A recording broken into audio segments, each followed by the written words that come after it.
The British Foreign Secretary David Cameron is in Israel, meeting leaders there for talks on Iran.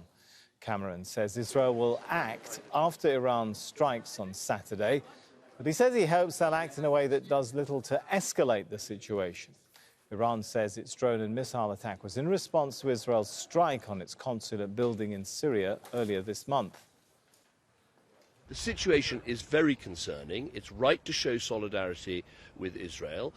It's right to have made our views clear about what should happen next, but it's clear the Israelis are making a decision to act. We hope they do so in a way that does as little to escalate this as possible, and in a way that, as I said yesterday, is smart as well as tough. But the real need is to refocus back on Hamas, back on the hostages, back on getting the aid in, back on getting a pause in the conflict in Gaza. That's why I'm here today, to talk to the Israeli government, to talk to the Palestinian Authority, to try and push those things forward. Well, let's bring in Hamdah Salhut. She joins us now from Tel Aviv. So, Hamdah, we understand David Cameron has just met with Benjamin Netanyahu. What's coming out of that?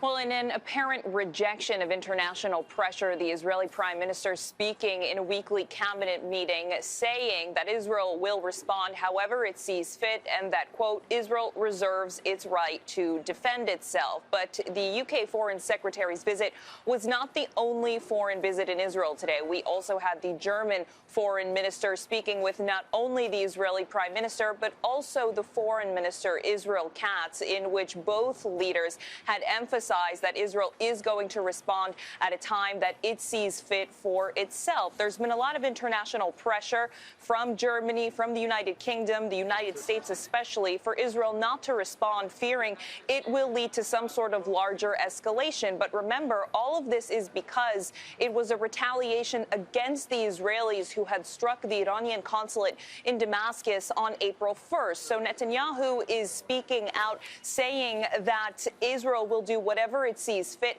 at a time and place that works for them. All right, thanks so much. Hamdah Salhut there.